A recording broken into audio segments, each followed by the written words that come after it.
위로와 속량을 기다리며라는 말씀의 제목으로 함께 은혜를 나누고자 합니다.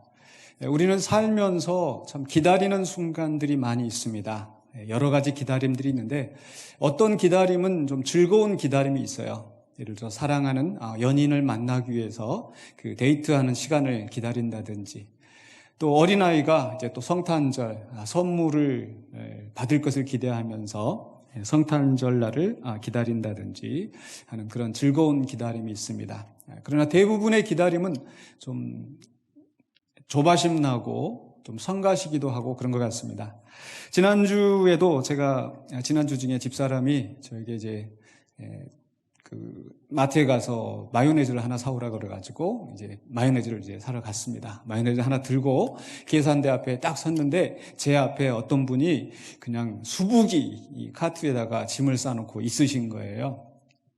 좀 저쪽에는 좀 괜찮을까? 뭐 보통 마트에 가면 이제 기다리기 싫어가지고 어느 줄이 짧은 것 같다 이렇게 딱 보시잖아요. 이쪽이 좀 짧은 것 같아서 섰는데 제 마음 속에는 이렇게 계산할 게 많은데 나는 지금 마요네즈 하나 딸랑 들고 있는데 좀 나보고 좀 앞에 가라고 하면 안 되나? 근데 저를 보면서도 그냥 계속 하시더라고요. 보통 죄송합니다. 미국 이야기에서. 미국에서는 그럴 경우는 대부분 10중 8구가 먼저 가시라고 이렇게 해주는데 우리나라에서는 10중 8구가 그냥 무시하는, 99%가 무시하는 경향이 많은 것 같습니다. 어쨌든 기다렸습니다. 우리나라니까, 대한민국이니까. 하고 기다렸는데 이거 웬걸 또 계산하다가 이거 또 어디 바꿔와야 된다는 등, 또 무슨 현금 영수증이 이렇게 처리돼야 된다는 등, 속에서 막 부글부글 나는 거예요. 그런 경험들 아마 한두 번쯤 있으실 것 같아요. 기다리는 거 좀 짜증이 납니다. 또 어떤 때 그래도 좀 기다릴만 한 것은 좀 은행에 갔을 때 이제 번호표를 뽑아가지고 이건 이렇게 누가 내가 앞에 있는 줄이 많이 기다리거나 적게 기다리게 하지 않잖아요. 그냥 번호표 뽑아 들고 내가 몇 번이니까 내 앞으로 몇 명이 있구나 하고 그냥 기다리면은 그 기다리는 시간에 그냥 내 거 이제 스마트폰 보면서 내 시간 보내면서 하니까 좀 그래도 좀 기다릴만 한 것 같습니다. 또 고속버스를 타고 어디 멀리 나갈 때 몇 분 차 거기에 시간에 맞춰서 거기에 이제 준비하고 있다가 이제 기다립니다. 역시 기다리는 동안에 이제 8시 차면은 8시 되면 갈 거니까 그 시간 별로 그냥 부담 없이 기다리면 되는 거죠. 약간 성가시긴 하지만 그래도 기다릴 만한 기다림이 있습니다. 그런데 어떤 기다림은요 상당히 이제 고통스러운 기다림이 있어요. 어떤 기다림 그렇습니까? 이렇게 순번처럼 내가 몇 번 있으면 내 차례겠다. 좀 앞으로 10분 기다리면 20분 기다리면 또 며칠 기다리면 아마 좀 될 것이다. 이렇게 생각할 때는 기다릴만 한데 그런 어떤 기약이 없을 때 막연하게 기다리면 참 고통스럽습니다.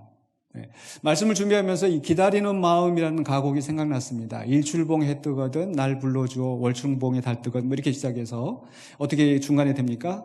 기다려도 님은 오지 않네. 기다려도 님은 오지 않는 그 마음이 얼마나 힘들까. 특히 이 기다림이 고통스러운 것은 바로 그 현실이 힘들고 어려울 때 내가 기다리고 있는 것으로 말미암아서 이 문제가 해결될 텐데 그게 언제 이루어질지 알지 못할 때 참 힘들고 어렵습니다.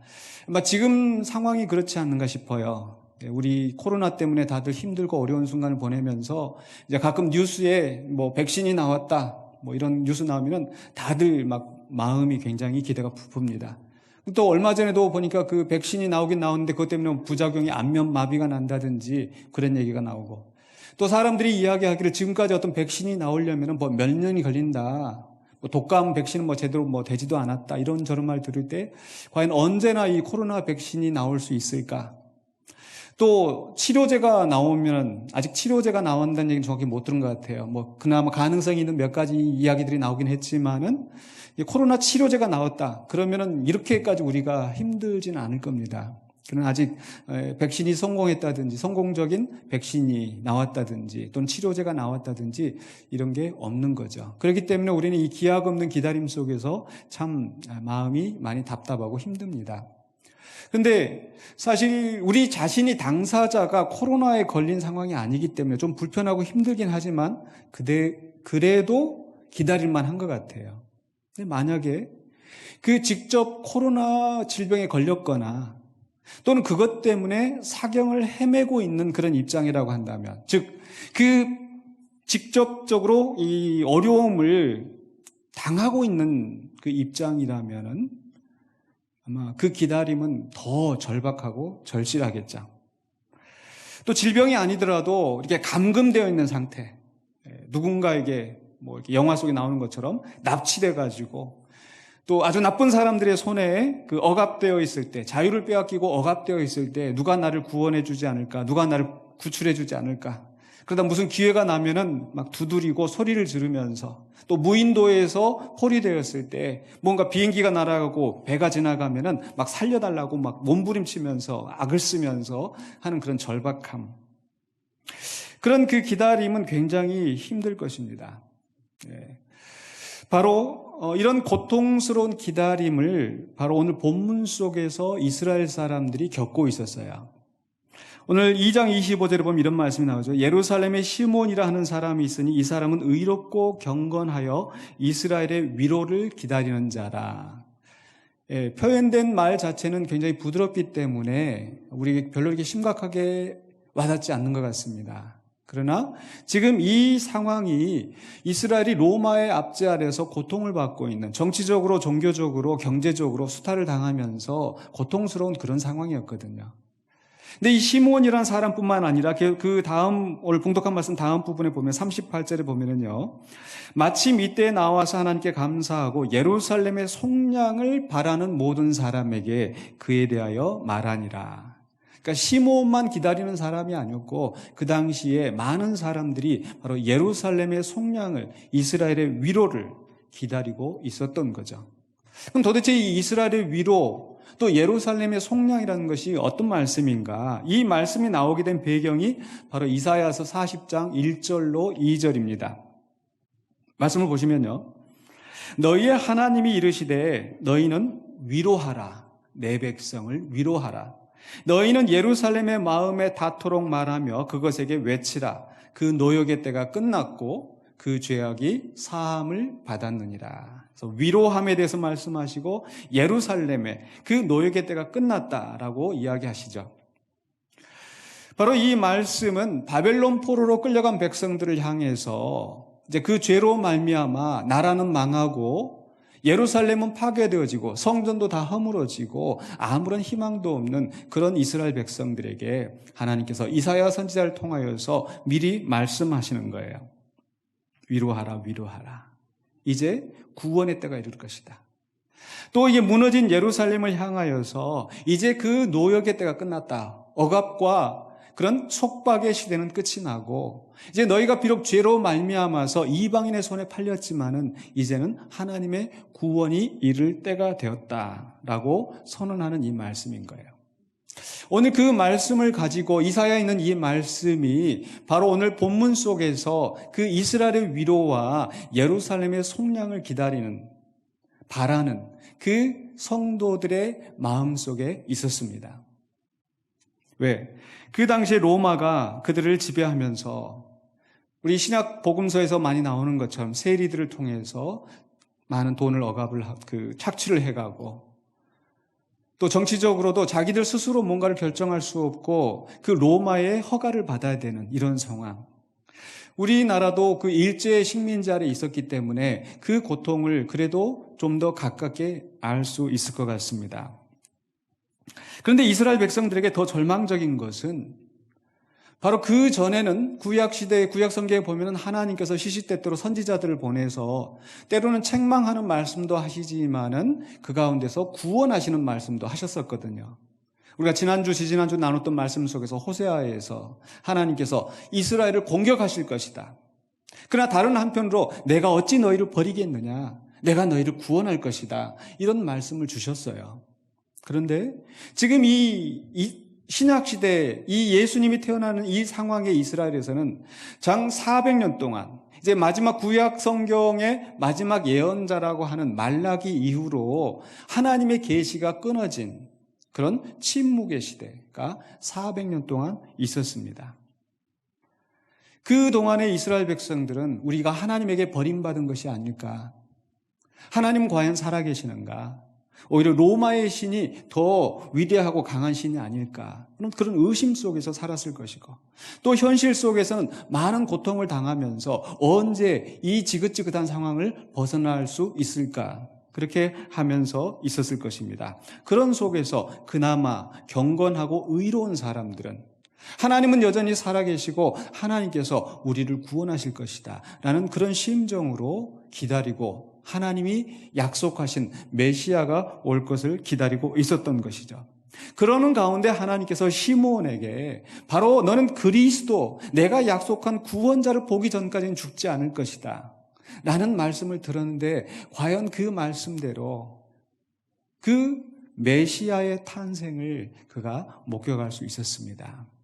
바로 성전에서 그 아기 예수님을 보면서 성령님께서 그를 감동하셔서 이가 바로 그 메시아다, 이가 바로 그리스도다 라는 그 음성을 들었던 거죠. 그랬을 때 이 시몬의 감격이 얼마나 컸겠습니까? 우리가 보통 집에서 자식 기다리는 그 부모 또는 그 할아버지 할머니, 아마 그런 심정 충분히 이해하실 겁니다. 자식을 기다리는데 5년이 되고 10년이 되고 결혼한 지 됐는데, 시간이 됐는데도 자녀가 없으면 얼마나 기다리겠습니까? 그러다가 자식을 낳았어요. 늦둥이 나면은 너무너무 이뻐서 그냥 그 좋아하신다고 그러는데, 또 할아버지 할머니들이 손자 손녀 보면 너무 좋아하신다고, 아들 키울 딸 키울 때보다 더 좋아하신다고 그런 말씀 하시잖아요.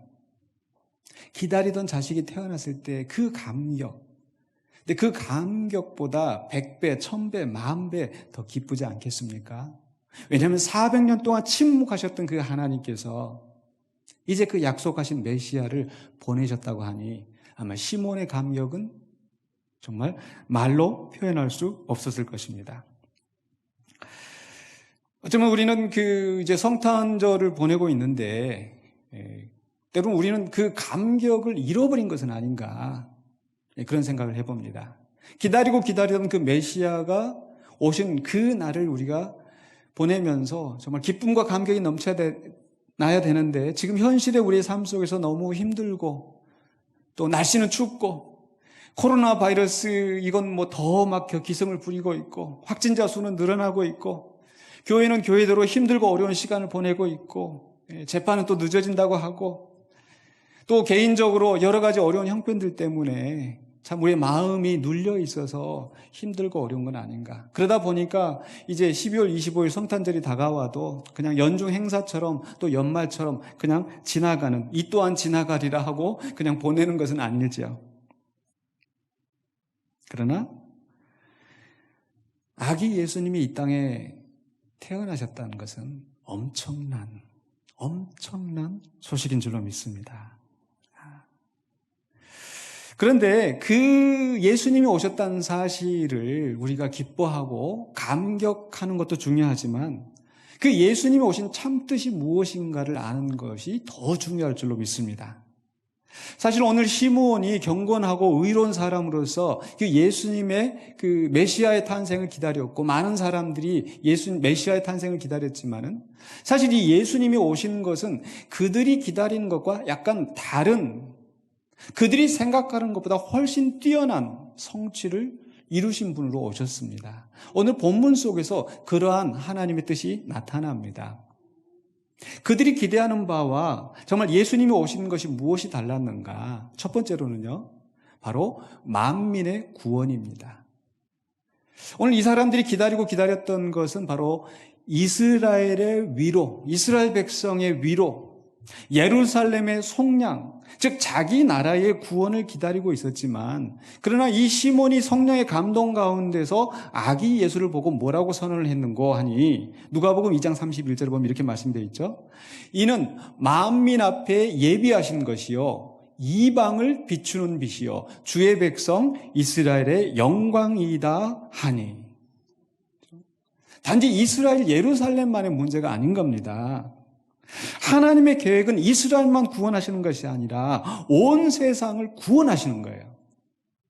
여기에서 이방을 비추는 빛, 바로 하나님의 구원의 빛, 그런데 그것이 주의 백성 이스라엘의 영광이라고 하는 것은 바로 구원자가 이스라엘에서 나오기 때문에, 구원이 이스라엘에서 시작되기 때문에 영광이 이스라엘에게 있는 것이지, 그 이스라엘 자체에만 하나님의 구원이, 하나님의 영광이 제한되어지는 것은 아닙니다. 사실 이 말씀이 어디에서 비롯되었는가? 역시 이사야에서 나오는데, 이사야서 49장 6절에 보면은요, 바로 이 메시아에 대해서 이렇게 말씀합니다. 그가 이르시되 내가 나의 종이 되어 야곱의 지파들을 일으키며 이스라엘 중에 보존된 자를 돌아오게 할 것은 매우 쉬운 일이라. 내가 또 너를 이방의 빛으로 삼아 나의 구원을 베풀어서 땅끝까지 이르게 하리라. 지금 이스라엘이 바벨론의 포로가 되어 있으면서 언제 우리는 고향 땅에 돌아갈 수 있을까? 언제 예루살렘이 회복되어질까? 자기 나라의 구원만 생각하고 있었는데, 메시아가 오면 우리나라가 회복될 것이다, 이것만 생각하고 있었는데, 하나님이 계획하시는 것은, 이스라엘을 구원하는 것은 매우 쉬운 일이야. 내가 너를 이방의 빛으로 삼아, 바로 이 메시아를 통해서 구원이 땅끝까지 이르게 하시는 하나님의 놀라운 계획을 성취하시는 겁니다.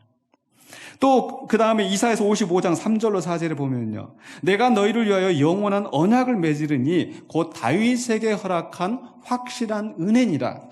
보라, 내가 그를 만민에게 증인으로 세웠고 만민의 인도자와 명령자로 삼았나니.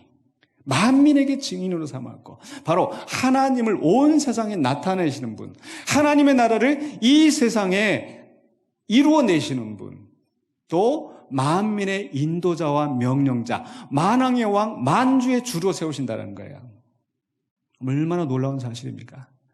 지금 이스라엘 포로로 끌려간 이스라엘 백성, 로마의 지배 아래 있는 이스라엘 백성 입장에서는 자기의 왕조는 끊어지게 되고 자기 나라는 이방 나라의 지배 아래 놓여 있는데, 바로 그 메시아 그리스도가 오면은 그 그리스도가 온 세상의 통치자, 로마도 바벨론도 그 어떤 나라도 그 어떤 제국도 그 그리스도의 통치하에 놓이게 하신다는 것, 이게 하나님의 놀라운 계획이었어요.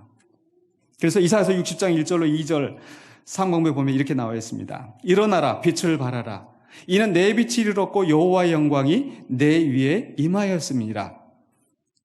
일어나라, 빛을 발하라. 누구에게 하는 말씀인가 하니 바로 예루살렘을 향해서, 이 이사야서 맥락을 보시면, 그래서 우리가 찬송가에서도 보면 시온의 영광이 빛나는 아침, 어둡던 이 땅이 밝아오네, 바로 그 찬송이 이사야서 60장에 나왔는데요, 하나님의 영광이, 하나님의 구원자가 이스라엘에서 탄생하시고, 그리고 그 빛이 이스라엘 예루살렘에서 시작해서 온 세상에 비치게 된다는 거죠.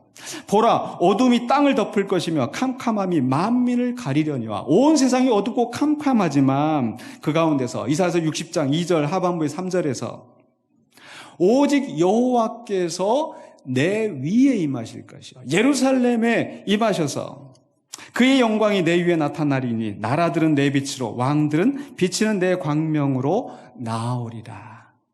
온 세상이 그 예루살렘에서 시작되는 그 복음에, 예루살렘에서 구원을 이루시는 바로 그 그리스도의 그 사역에 나와서 구원을 얻게 될 것이다.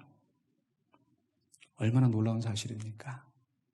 지금 시므온이나 그 당시 경건한 이스라엘 사람들은 바로 이스라엘의 회복만을 기다리고 있었고, 심지어는 예수님의 제자들조차도 부활하신 예수님을 만나고 난 다음에 이스라엘을 회복함이 이때니까. 그러나 예수님의 계획은 이스라엘에만 있는 게 아니고 땅끝까지 내가 너에게 분부한 모든 것을 가르쳐 지키게 하라. 구원을 땅끝까지 이르게 하시는 분. 하나님은 이스라엘의 구원을 넘어서 만민의 구원을 이루시는 큰 역사를 이루십니다. 이 말씀은 오늘 우리에게도 마찬가지인 줄 믿습니다. 현실의 고통 속에서 참 우리는 많이 기다립니다. 문제가 해결되어지기를, 언제 이 문제가 해결되어질지 알지 못하고 그냥 마냥 기다려야 되는 이런 상황들. 우리 개인적인 문제일 수도 있고요, 또 교회 안의 문제일 수도 있고요, 또 우리 사회가 가지고 있는 그런 고통과 어려움일 수도 있고요. 이 속에서 우리는 하나님의 도우심을 구하는데 왜 하나님의 손이 짧아졌는지, 왜 하나님의 능력이 나타나시지 않는지 우리는 답답할 때가 많이 있습니다. 그러나 하나님은 여전히 전지전능하시고 선하신 하나님이신 줄로 믿습니다. 그렇기 때문에 우리가 생각하는 훨씬 더 큰 위로와 속량을 우리가 허락하실 줄로 믿습니다. 우리 교회도 마찬가지인 것 같습니다. 아까 광고 시간에 말씀드린 것처럼 이제 빨리 이 문제가 해결되었으면 이제 1월 달쯤이면 해결되지 않을까 기대하고 있었는데 또 시간이 연기가 되어지고 그런 상황이 되었어요.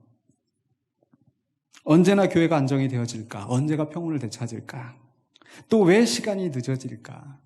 왜 우리 교회는 맨날 이런 모습일까? 아마 이런 생각들 때문에 많이 힘들고 답답하실 거예요.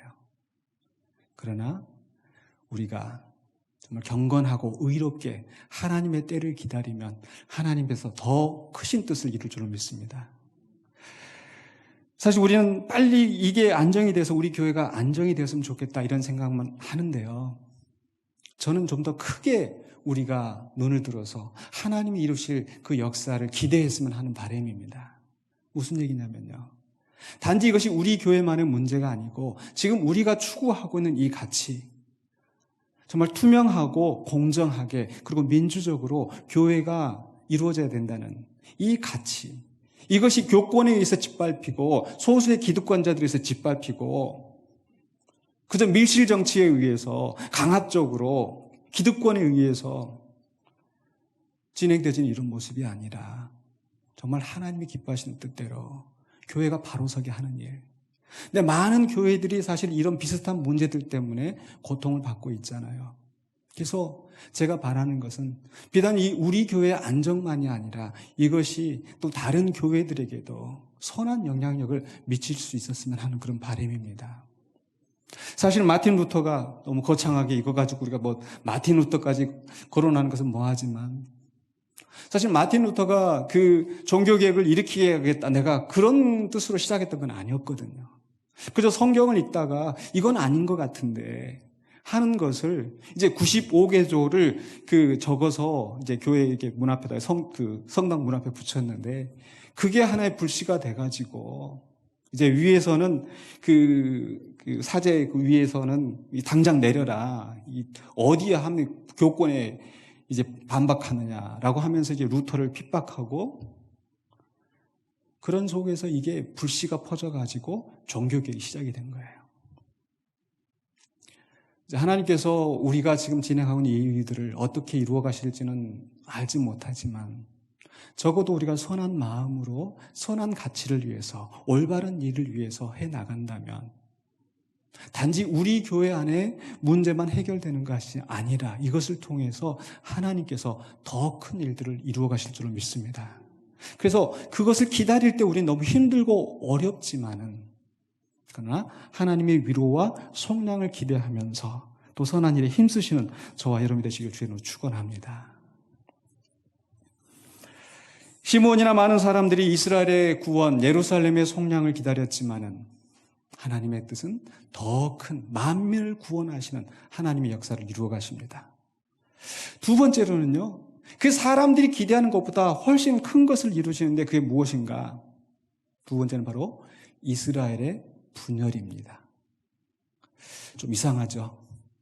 이스라엘의 위로, 예루살렘의 속량을 기대한다고 하는데 왜 이스라엘이 분열되게 하시는 걸까?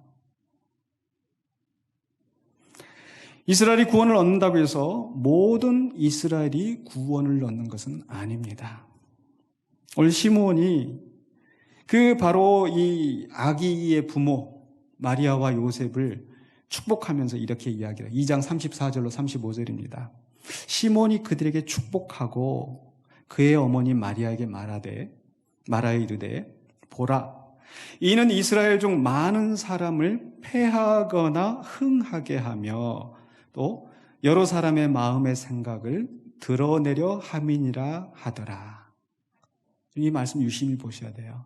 이스라엘 중 많은 사람을 패하거나 흥하게 하며 뭔가 좀 어색하지 않습니까? 이스라엘의 속량, 이스라엘의 구원의 위로를 기다린다고 했는데 이스라엘 중에 많은 사람이 패하게 된대요. 물론 흥하는 사람도 있어요.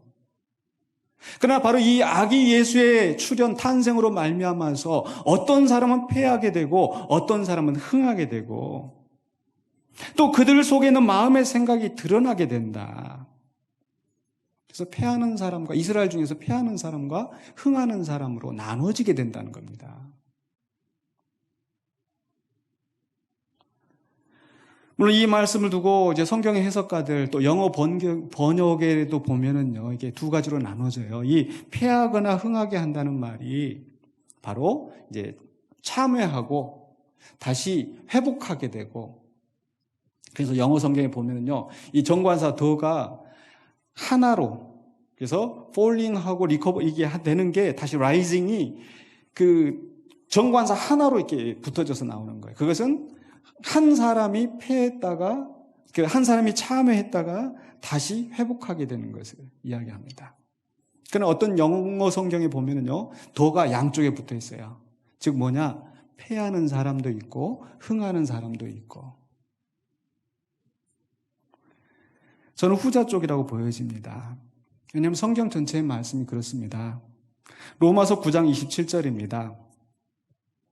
또 이사야가 이스라엘에 관하여 외치되 이스라엘 자손들의 수가 비록 바다의 모래 같을지라도 남은 자만 구원을 받으리니.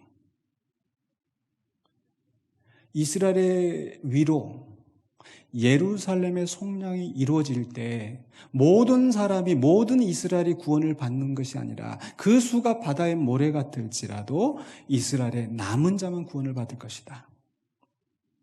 사도 바울이 이건 한 얘기가 아니라 이미 바로 이사야 선지자를 통해서 역시 예언하셨던 말씀이에요. 이사야서 10장 22절로 23절입니다. 이스라엘이여 내 백성이 바다의 모래 같을지라도 남은 자만 돌아오리니 넘치는 공의로 파멸이 작정되었습니다. 이미 작정된 파멸을 주 만군의 여호와께서 온 세계 중에 끝까지 행하시리라. 바로 이 메시아의 탄생으로 말미암아 그저 모든 사람들이 그냥 자동적으로 구원을 받는 것이 아니라 이스라엘 사람이라고 이스라엘 백성이라고 해서 모두 다 구원을 받는 것이 아니라 그들의 속 마음이 드러나게 되어지고 그들이 심판을 받게 될 것이다. 이스라엘 가운데 구원받는 사람과 심판을 받는 사람으로 나누어지게 됩니다. 왜냐하면 바로 넘치는 공의로 공의의 심판으로 파멸이 이르게 될 것이기 때문에. 그래서 하나님의 구원과 이 심판은 동전의 양면과 같이 한꺼번에 가는 겁니다. 함께 가는 겁니다. 그래서 예수님께서 말씀하십니다. 예수님 자신도 마태복음 10장 34절에서 내가 세상에 화평을 주러 온 줄로 생각하지 말라. 화평이 아니요 검을 주러 왔노라. 우린 예수님의 탄생을 이야기할 때 평강의 왕, 지극히 높은 곳에서는 하나님께 영광이고 땅에서는 평화로다. 물론 이제 억압된 것을 풀어내시고 자유롭게 하시고 평화를 주십니다. 원수된 것을 소멸하시고 평화를 이루십니다.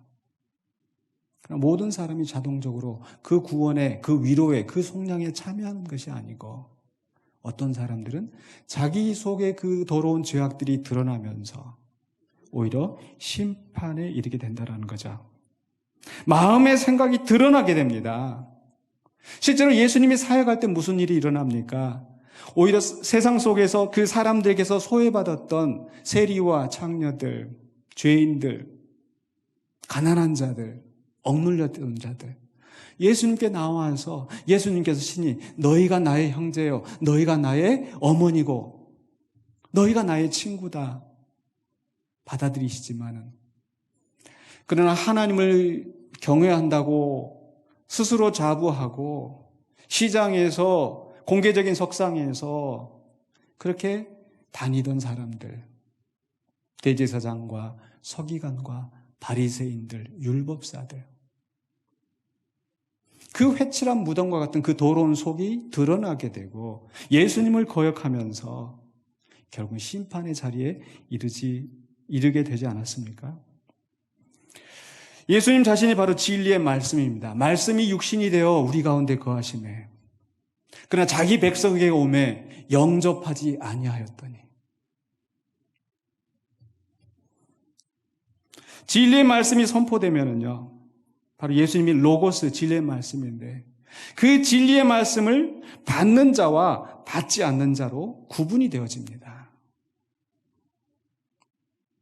구원자가 이 땅에 이르렀다고 해서 무조건 구원이 이루어지는 것이 아니라 결국 그 진리의 말씀에 복종하고 함께 나아갈 때 구원을 받는 거죠. 오늘 교회 안에서도 마찬가지입니다.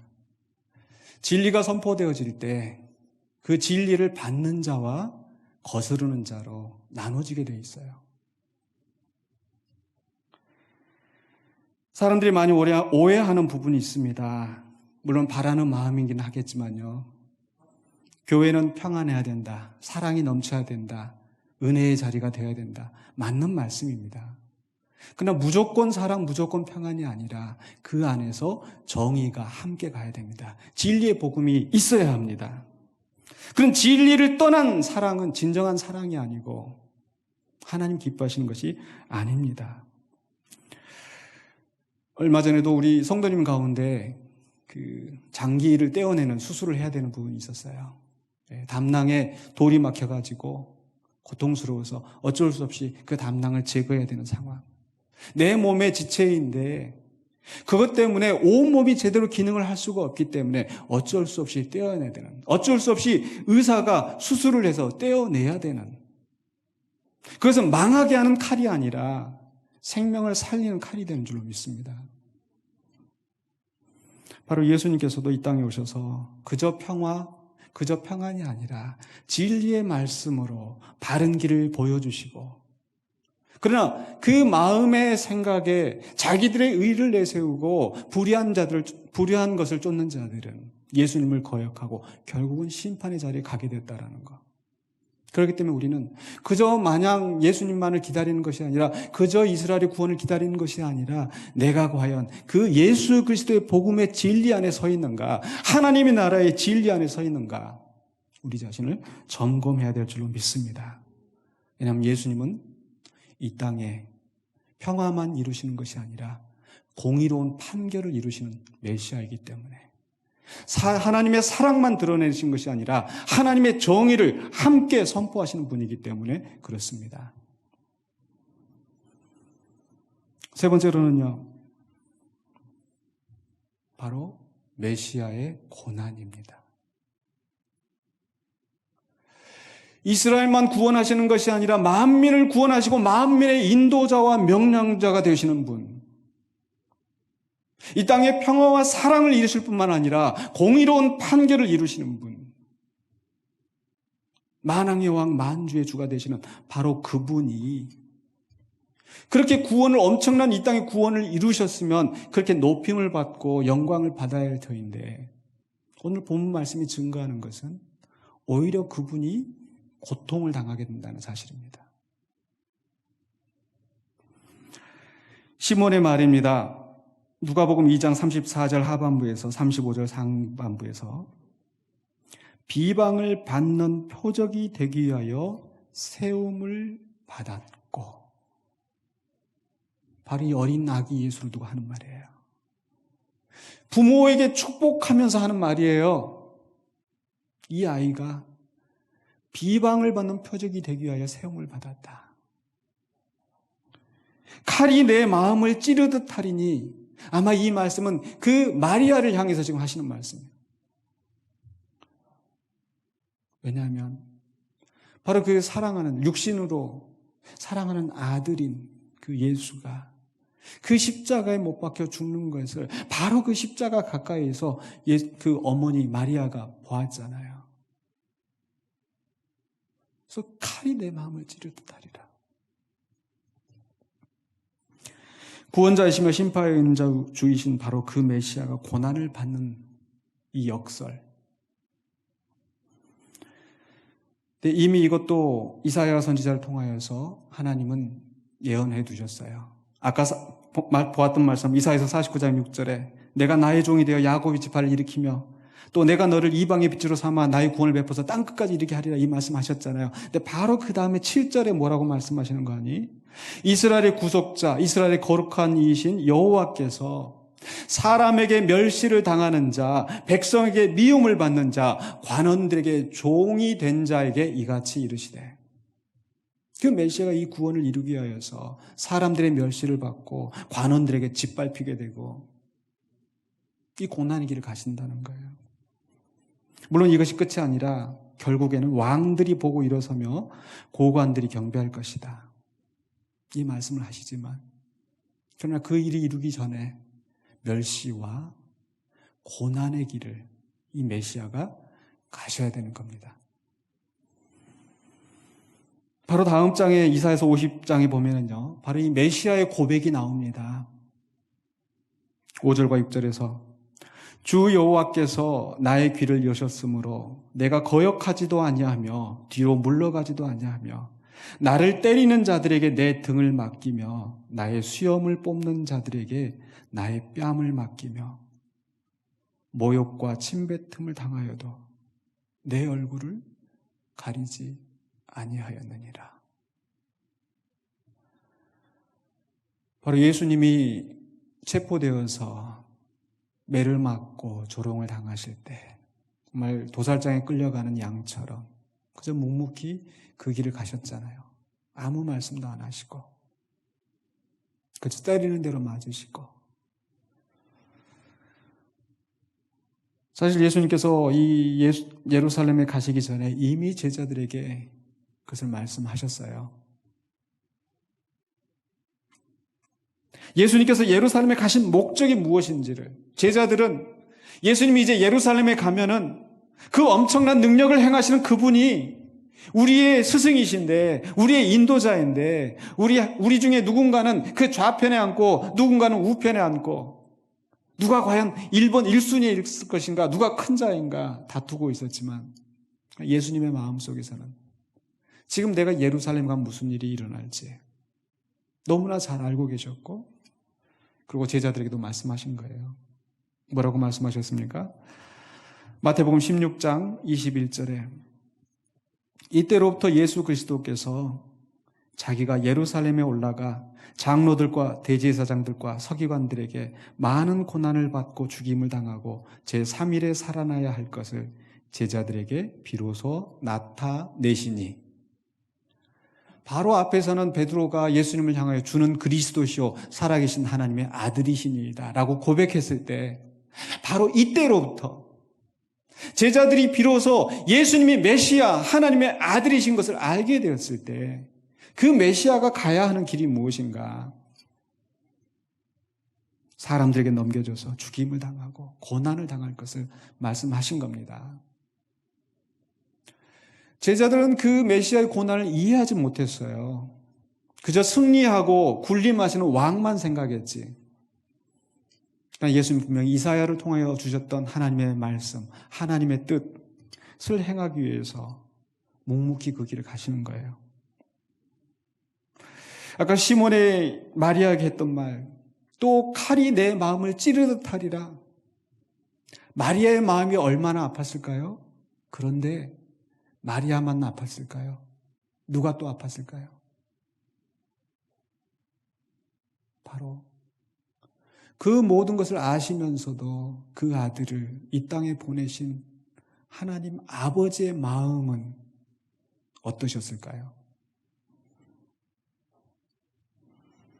하나님이 세상을 이처럼 사랑하사 독생자를 주셨으니 이는 저를 믿는 자마다 멸망하지 않고 영생을 얻게 하려 하심이라.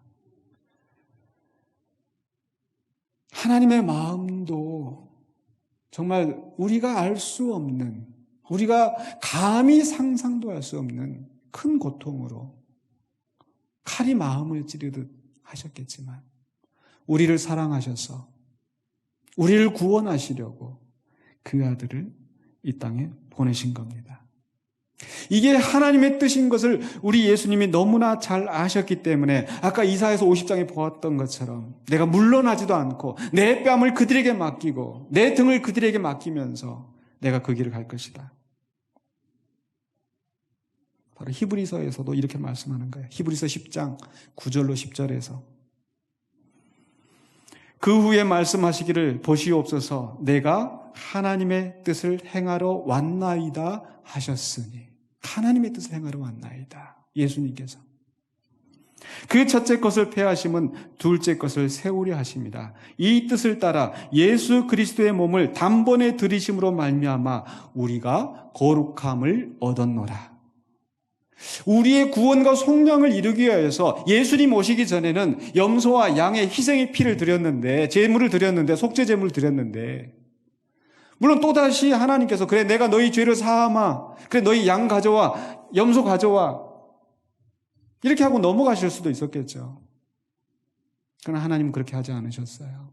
왜냐하면 양의 피와 염소의 피가 우리를 온전히 우리의 죄를 사하지 못하기 때문에 오직 독생자 예수 그리스도 흠없고 아무 죄가 없는 예수 그리스도의 보배로운 피만이 우리를 구원하시고 우리를 속량할 수 있기 때문에 그 메시아를, 그 아들을 그 희생의 자리로 보내신 겁니다. 사람들은 아무런 그런 생각을 못했을 거예요. 그저 메시아가 오면 우리를 구원하실 것이다. 우리를 이 로마의 속박에서 건져낼 것이다. 그러나 하나님의 뜻은 바로 메시아의 희생을 통하여서 우리의 죄를 온전히 없이 하시고 또한 그 구원이 이스라엘만 머무르는 것이 아니라 온 세상을 구원하시는 하나님의 계획을 이루신 줄로 믿습니다. 이제 말씀을 마무리하려고 합니다. 바로 본문 속에서 시므온과 이스라엘 사람들은 참 어려운 시기를 겪으면서 하나님의 구원과 하나님의 위로와 속량을 기다렸습니다. 우리도 역시 우리의 삶의 현장 속에서 이런저런 어려운 순간을 겪으면서 우리는 하나님의 위로와 하나님의 구원을 기다립니다. 비록 그것이 더딜지라도 우리 신실하신 하나님은 그 계획하신 일들을 이루시고 우리를 구원하시고 우리를 위로하실 줄로 믿습니다. 꼭 우리의 삶의 현장 속에뿐만 아니라 그 속에서 우리는 구원을 기다리는 것이 아니라 우리는 더 큰 그림 속에서, 즉 하나님의 나라의 역사에서 이루어질 구원을 기다려야 될 줄로 믿습니다. 그 구원이 언제 이루어집니까? 바로 예수님께서 2000년 전에 처음 이 땅에 오신 것처럼 저리로서 산 자와 죽은 자를 심판하러 오시는 바로 그 날에 이루어질 줄로 믿습니다. 우리는 그 예수님의 재림을 기다리는 자들입니다. 단지 과거에 오셨던 주님을 기념하는 것이 아니라 그때 오셨던 것처럼 이제 다시 이 땅에 오셔서 완전한 구원을 이루실, 완전한 사랑과 정의를 이루실 바로 그날을 기다리는 성도들입니다. 막연히 기다리는 것이 아니라 우리는 어떻게 해야 돼요? 준비하면서 기다려야 돼요. 준비하면서. 그렇지 않으면은 어떤 사람들처럼 파멸의 길로 갈 수도 있다라는 거. 그렇죠? 예수님의 비유 가운데서 열처녀의 비유를 말씀하잖아요. 기름을 준비한 사람들은 그 신랑을 맞이하지만 기름을 준비하지 않은 사람들은 추운 데서 떨며 이를 갈게 될 것이다. 그래서 우리는 그 구원을 기다리면서 우리는 준비하는 자가 되어야 될 줄로 믿습니다. 어떤 마음으로 준비해야 되겠습니까? 바로 예수님이 가셨던 그 고난의 길. 비록 우리가 그 기다림 속에서 의를 행하기 위해서 우리가 고난을 당하고 손해를 당하고 마음 아픈 그런 일들을 겪는다 할지라도 그것을 우리는 예수님의 고난에 동참하고 하나님의 나라를 위한 그 뜻에 함께하는 것을 믿으면서 우리가 주님의 오심을 기다리는 저와 여러분이 되시기를 주의 이름으로 간절히 축원합니다. 기도하겠습니다. 거룩하신 아버지 하나님 은혜를 감사합니다. 온 세상이 어둡고 캄캄한 가운데에서 구원의 빛을 이 땅에 비추신 하나님 아버지, 오늘 이 땅에 오신 예수님을 생각하면서 우리도 주님과 같이 온 세상을 비추는 우리의 삶의 자리에서 하나님의 뜻을 이루어가는 신실한 주의 백성 되기를 원합니다. 주님을 닮아가는 우리가 되게 하여 주시옵소서. 주님의 오심을 기다리면서 또 준비하는 우리들이 되게 하여 주시옵소서. 예수 그리스도 이름으로 기도하옵나이다. 아멘.